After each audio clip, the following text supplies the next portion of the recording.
Assalamualaikum warahmatullahi wabarakatuh. Selamat pagi semuanya. Semoga kalian selalu sehat, selalu semangat, selalu ceria dalam menjalankan pembelajaran jarak jauh ini gitu. Nah, sebelumnya pada termokimia yang kemarin saya sudah jelaskan, saya sudah menjelaskan tentang pengertian, sistem dan lingkungan, serta reaksi eksoterm dan endoterm. Nah, eee, karena termokimia materinya lumayan banyak, jadi saya bagi 2 dan sekarang saya akan menjelaskan, bagian yang selanjutnya. Nah, sebelumnya saya akan menjelaskan tujuan pembelajaran hari ini. Nah, tujuan pembelajaran hari ini, kalian, dapat menjelaskan jenis-jenis perubahan entalpi atau delta H reaksi. Terus kalian dapat menentukan harga atau nilai dari delta H reaksi dengan menggunakan eksperimen sederhana.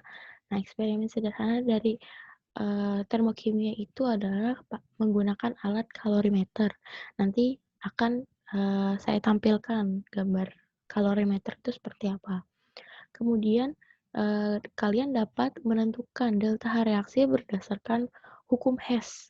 Nah, kemudian yang terakhir, kalian bisa menghitung delta H reaksi berdasarkan data energi ikatan. Nah, sebelum masuk ke materi yang,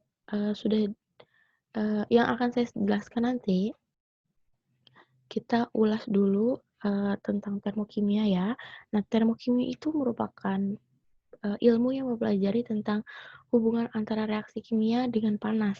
Nah, pengerti termokimia itu didasari oleh hukum satu termodinamika atau yang biasa kita kenal dengan asas kekekalan energi, yang berbunyi termodinamika yang di mana energi tidak dapat diciptakan atau dimusnahkan, tetapi bisa diubah dalam satu bentuk ke bentuk lainnya. Tuh. Nah, di sini eh, hukum satu termodinamika itu untuk reaksi kimia itu delta H sama dengan Q plus W. Nah, Q di sini adalah kalor, nah sedangkan W itu adalah usaha. Nah, delta H-nya itu adalah perubahan entalpi pada tekanan tetap. Nah, di sini ada di bawahnya di sini ada gambar.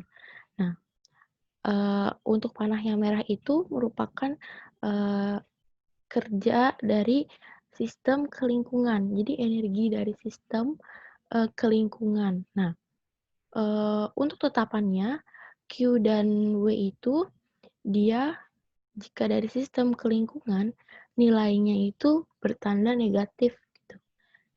Nah, sebaliknya jika energi masuk dari lingkungan ke sistem itu tandanya positif. Tuh. Selanjutnya, kemarin sudah belajar eksoterm dan endoterm ya. Nah, ciri-ciri dari eksoterm itu dia membutuhkan kalor. Kebalik. Reaksi eksoterm itu menghasilkan kalor gitu, yang ditandai dengan naiknya suhu. Nah, naiknya suhu itu dia di lingkungannya bukan di sistem. Nah, sedangkan pada sistem dia suhunya turun gitu. Maka entalpi produknya dia lebih sedikit atau lebih kecil nilainya dibandingkan entalpi reaktan gitu. Jadi perubahan entalpinya itu nilainya negatif. Nah, sedangkan pada endoterm dia membutuhkan kalor gitu. Jadi yang ditandai biasanya itu dia suhunya turun pada lingkungan. Nah, sedangkan pada sistemnya dia suhunya naik gitu.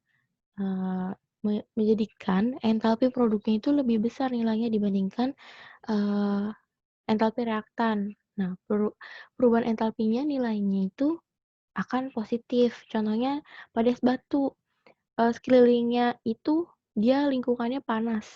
Nah, si es batu tersebut akan, menerima panas dari lingkungan, sehingga es batu tersebut akan naik suhunya dan akan mencair gitu. Nah, kemarin sudah juga persamaan termokimia, di mana, persamaan kimia yang biasa kalian gunakan ditambahkan saja dengan, eee, nilai perubahan entalpi itu. Jadi sekarang kita akan masuk ke jenis-jenis entalpi.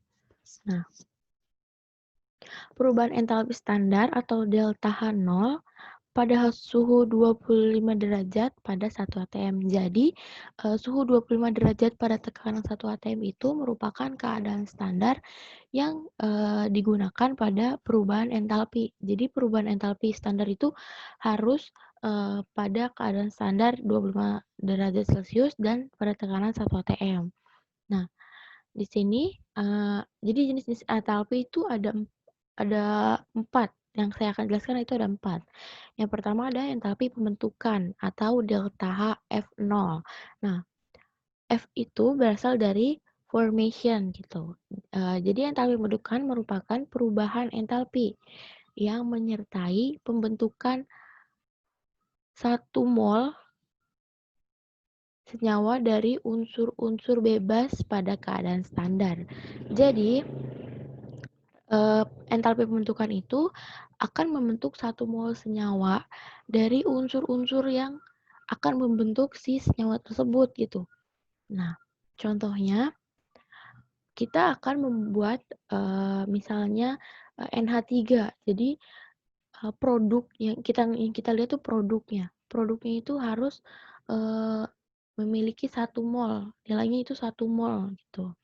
Jadi untuk membuat 1 mol NH3, kita akan, menggunakan unsur bebas setengah N2 ditambah 3/2 H2 dan akan menghasilkan 1 mol NH3. Nah, dengan perubahan entalpi pembentukannya 92 kilojoule. Nah, di sini dia mengalami reaksi eksoterm gitu karena tandanya negatif. Nah, selanjutnya ada entalpi penguraian atau delta H D0. Nah, D tersebut itu, artinya deformation gitu. Jadi entalpi penguraian merupakan perubahan entalpi yang menyertai penguraian 1 mol senyawa menjadi unsur-unsur bebas pada keadaan standar.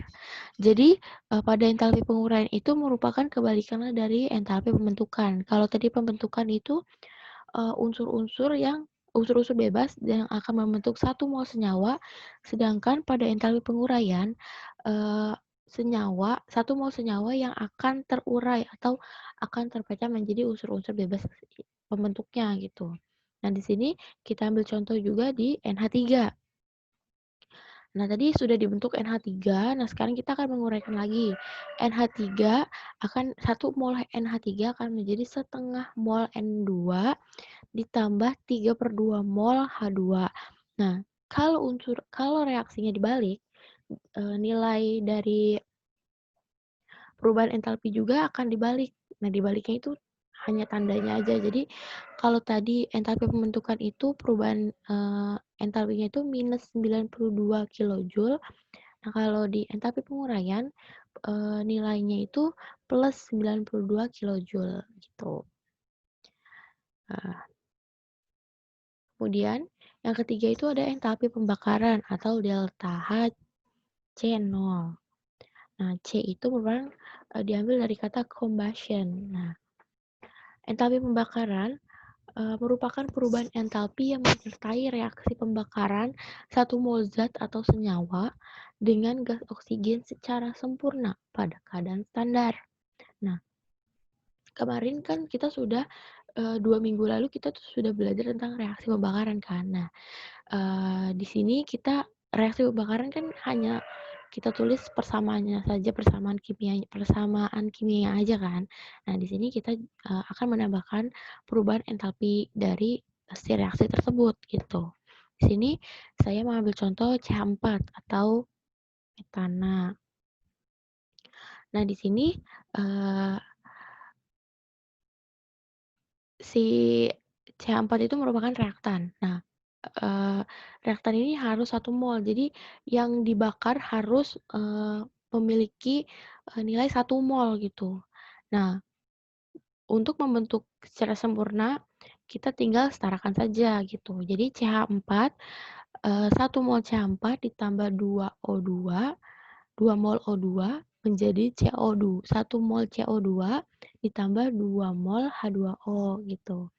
Akan menghasilkan perubahan entalpi sebesar minus 212 kilojoule. Nah, berarti dia mengalami reaksi eksoterm. Nah, gitu. Nah, kemudian di sini ada reaksi penetralan.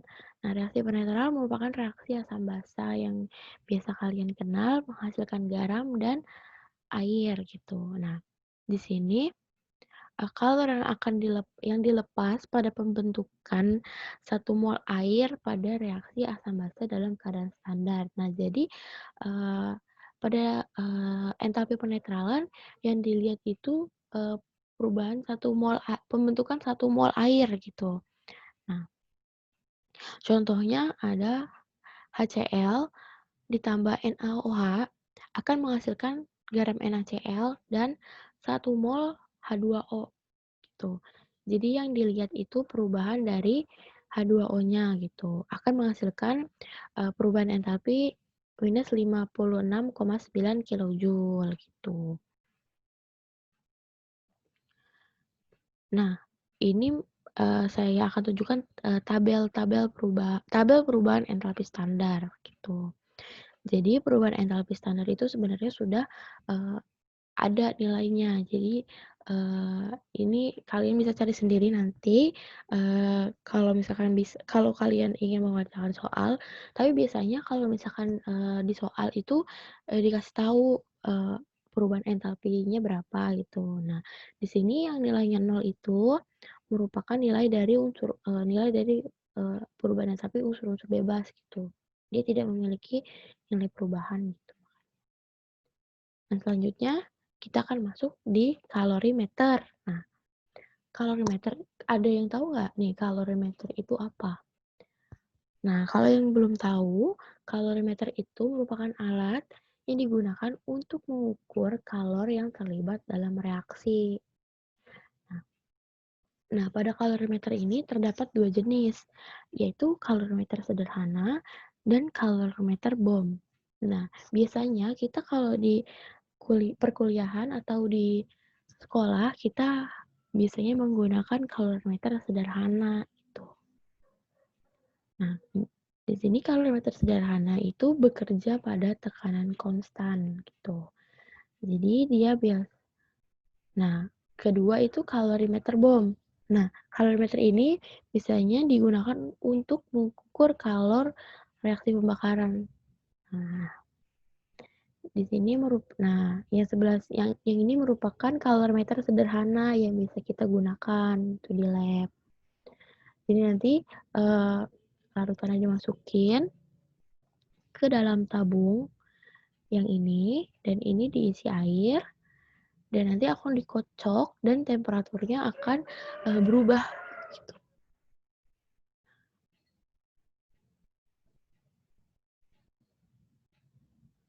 Nah, sedangkan ini ada, kalorimeter bom. Nah, di sini kalorimeter bom tuh biasanya menggunakan, gas. Di sini dia diisi gas. Nah, ini di sini isi gas, di sini dikasih air. Jadi dia nanti akan bekerja sendiri nih, nanti disetir di sini, nanti, temperaturnya akan berubah gitu. Nah, biasanya, eee kita akan mendapatkan nih data-data biasanya kalau misalkan kita sudah, eee, menggunakan kalorimeter. Nah, untuk menghitung, kalor biasanya kita menggunakan asas Black. Jadi, prinsip dari asas Black itu, kalor yang dilepas harus sama dengan kalor yang diterima. Jadi, nilai kalor yang dilepas oleh sistem atau lingkungan misalnya, harus sama dengan kalor yang diterima oleh sistem atau lingkungan gitu. Di sini rumusnya N dikali delta H sama dengan M kali C kali delta T. Nah, N itu mol, dan ini adalah perubahan entalpi, ini massa, dan ini kalor jenis. Nah, dan dikali perubahan suhu gitu. Atau bisa saja mol, jumlah mol dikali perubahan entalpi sama dengan kapasitas kalor dikali perubahan suhu gitu. Nah, kita masuk ke contoh soal ya.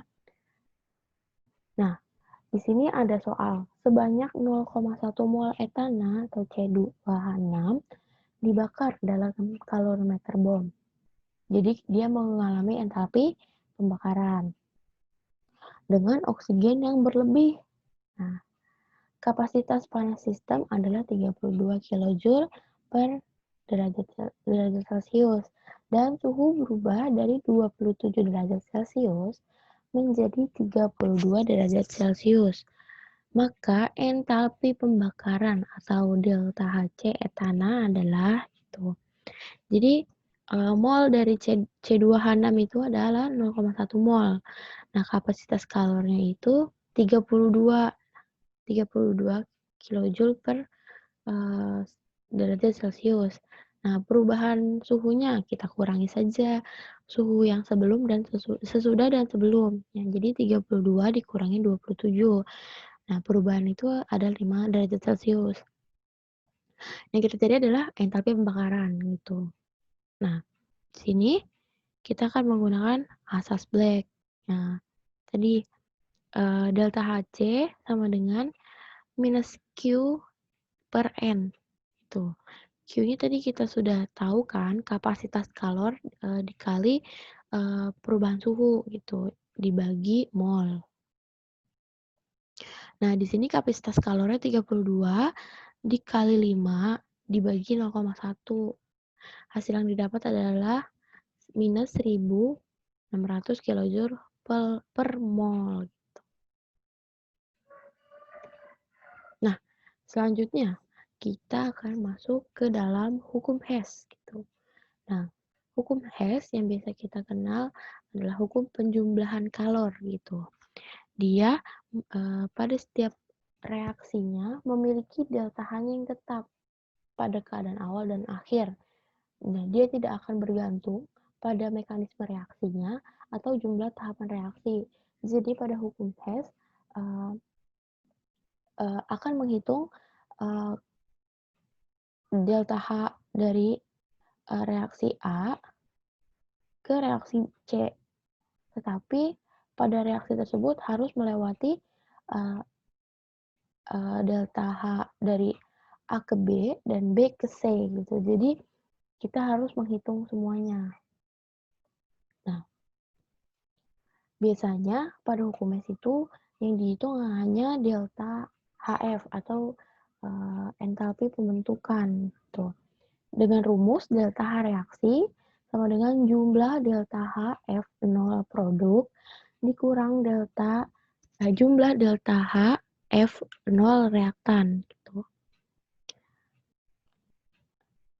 Nah, di sini ada contoh soal. Diketahui persamaan termokimia berikut.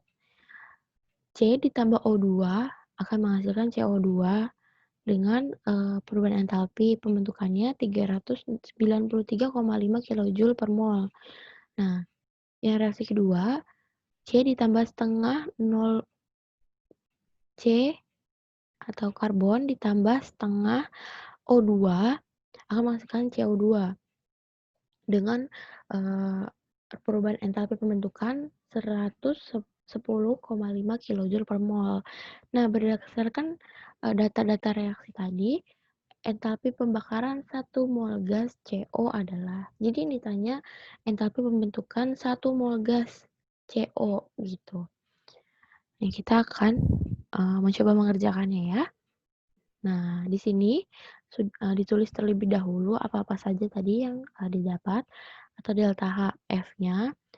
CO2 itu 393,5, CO 110,5, dan O2 yang merupakan unsur bebas itu nilainya 0 gitu. Jadi yang kita cari berarti C yang kita cari adalah, eee, delta H reaksi dari si, entalpi dari CO. Nah, bisa dilihat sendiri di sini, kita akan masukkan delta H reaksi sama dengan yang sudah rumusan tadi, yang jumlah delta H produk dikurang delta H reaktan. Nah, di sini, untuk delta HFCO2 kita masukkan 393,5 dikurang, eee, tadi. Jadi, 110,5 ditambah setengah kali, eee, tadi O2 kan karena dia unsur bebas jadi nilainya 0 tuh. Jadi, eee, tiga minus 393,5 ditambah 110,5 akan menghasilkan delta H reaksi minus 283 kilojoule per mol. Jadi, entalpi pembakaran dari perubahan entalpi pembakaran dari CO yang ini adalah 283 kilojoule per mol gitu. Nah, kita akan masuk ke energi ikatan nih. Energi ikatan atau yang biasa dikenal dengan disosiasi adalah reaksi yang terjadi karena adanya pemutusan ikatan dan disertai terbentuknya ikatan baru. Jadi, uh, energi ikatan itu berasal dari pemutusan ikatan pada senyawa tuh dan akan membentuk ikatan baru tuh. Nah, energi yang dibutuhkan untuk memutus satu mol energi ikatan bisa dibilang energi yang dibutuhkan untuk memutus 1 mol ikatan dalam molekul gas. Jadi, pada energi ikatan itu yang digunakan hanya molekul gas. Nah, jadi, spesiesnya harus sama, jadi harus gas semua. Nah, di sini ada HCl akan diputuskan, menjadi H dan Cl dengan perubahan entalpinya 431 kilojoule. Nah, untuk, molekul yang berantai banyak atau dia misalkan rantainya, lebih dari satu. Nah, dia itu, menggunakan, rata-rata dari energi ikatan gitu. Nah, untuk menghitung energi ikatan sebenarnya sama rumusnya seperti hukum Hess, tapi di sini kan kita hanya menggunakan energi ikatan ya. Jadi delta H reaksi sama dengan jumlah energi ikatan reaktan dikurangi jumlah energi ikatan produk. Kalau tadi pada hukum Hess itu produk dikurangi reaktan. Nah, kalau untuk energi ikatan, reaktan dikurangi produk gitu. Nah, di sini ada tabel-tabel tabel dari nilai energi ikatan. Jadi nanti nilai kalau ada soal biasanya energi ikatannya sudah diberitahu gitu. Nah, di sini ada contoh soal. Bila energi ikatan rata-rata CH, ikatan CH, ikatan rangkap C, ikatan karbon dengan karbon, Cl dengan Cl, dan C dengan Cl berturut-turut nilainya,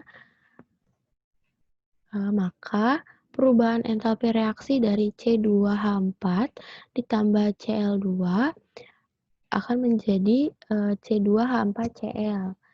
Nah, berarti yang dicari perubahan entalpi. Nah, di sini kita akan menggunakan nilai dari energi ikatan yang sudah tertera di atas. Nah, sebelumnya itu kan karena ini energi ikatan kan, tadi kita harus memutus ikatan-ikatannya dulu menjadi satu-satu gitu. Nah, ini kita jabarkan berarti ya ikatannya ya. Ikatan CH, double C, terus antara C dengan C, Cl dengan Cl, atau C dengan Cl. Cl dengan Cl dan C dengan Cl. Nah, di sini,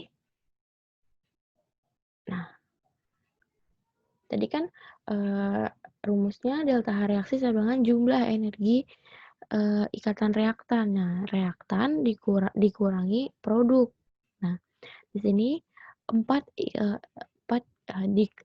ikatan CH di reaktor itu ada 4, jadi 4 dikali nilai energi ikatan CH ditambah energi ikatan double C ditambah ikatan Cl dengan Cl dan dikurang 4 dikali energi ikatan CH ditambah energi ikatan C dengan C dan ditambah dengan 2 kali energi ikatan C dengan Cl. Tuh. Di sini bisa kalian catat hasilnya yaitu minus 155. Nah, jika kalian paham, jika kalian banyak membaca, kalian pasti dapat mengerjakan soal-soal yang nanti akan saya berikan selanjutnya gitu ya. Nah, untuk hari ini saya kira cukup. Jika ada pertanyaan atau kalian kurang paham, kalian bisa komen atau kalian bisa chat saya untuk menanyakan hal yang kalian tidak mengerti gitu. Nah, kurang lebihnya saya mohon maaf. Apabila ada salah kata mohon dimaafkan. Wassalamualaikum warahmatullahi wabarakatuh.